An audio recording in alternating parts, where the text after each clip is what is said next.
ایک قوم کا ذکر ہے جس کی تباہی آج تک انسانیت کے لیے ایک راج بنی ہوئی ہے۔ یاجوج اور ماجوج وہ قوم ہیں جن کی دہشت سے زمین کانپ اٹھتی تھی، جنہیں دنیا گوگ اور ماگوگ کے نام سے بھی جانتی ہے۔ کہا جاتا ہے کہ ان کی تعداد اتنی زیادہ تھی کہ جب وہ کسی زمین پر قدم رکھتے تو وہاں کی گھاس تک مٹ جاتی تھی، ندیاں کا پانی پی جاتے، پہاڑوں کو روند ڈالتے اور شہروں کو راکھ بنا دیتے۔ نہ رحم، نہ شفقت، نہ انسانیت، بس ایک ہی مقصد، تباہی اور بربادی۔ ایک وقت ایسا آیا جب لوگوں نے اللہ سے رو رو کر دعا کی، اے ہمارے رب، ہمیں ان سے نجات دلا، ان درندوں سے ہمیں بچا لے۔ تب اللہ نے اپنی رحمت سے ایک نیک اور طاقتور بادشاہ کو اٹھایا جس کا نام تھا ذوالقرنین۔ ذوالقرنین وہ شخص تھے جنہیں اللہ نے علم، طاقت اور رحمت تینوں سے نوازا تھا۔ ذوالقرنین نے پوری دنیا کا سفر کیا، اور جب وہ دو پہاڑوں کے درمیان پہنچے تو وہاں کے لوگوں نے کہا، اے ذوالقرنین، یاجوج ماجوج ہمارے علاقے میں حملہ کرتے ہیں اور ہماری کھیتی، ہماری اولاد سب تباہ کر دیتے ہیں۔ کیا تم ہمارے اور ان کے درمیان ایک دیوار بنا دو گے؟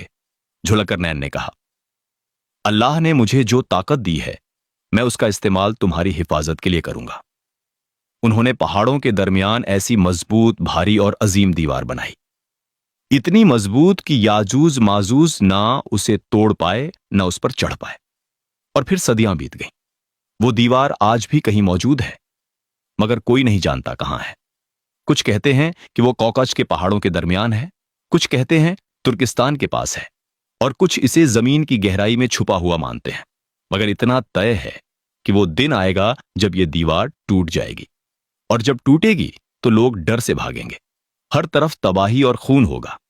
پھر حضرت عیسیٰ علیہ السلام آئیں گے اور اپنے ساتھیوں کے ساتھ پہاڑوں پر پناہ لیں گے اور اللہ سے دعا کریں گے۔ تب اللہ ایک کیڑا بھیجے گا جو یاجوج ماجوج کی گردنوں میں گھس جائے گا، اور وہ سب ایک ہی رات میں مر جائیں گے۔ صبح جب سورج نکلے گا تو زمین لاشوں سے بھر چکی ہوگی، ان کی بدبو سے ہوا تک سڑ جائے گی۔ تب اللہ پرندوں کو بھیجے گا جو ان کی لاشوں کو اٹھا لے جائیں گے۔ پھر ایک تیز بارش ہوگی جو پوری زمین کو دھو ڈالے گی، ہوا صاف ہو جائے گی اور زمین پھر سے ہریالی سے بھر جائے گی۔ یاجوج ماجوج کا یہ واقعہ قیامت کی بڑی نشانیوں میں سے ایک ہے، اور یہ یاد دلاتا ہے کہ چاہے کوئی کتنا ہی طاقتور کیوں نہ ہو، اللہ کی قدرت کے آگے سب کمزور ہیں۔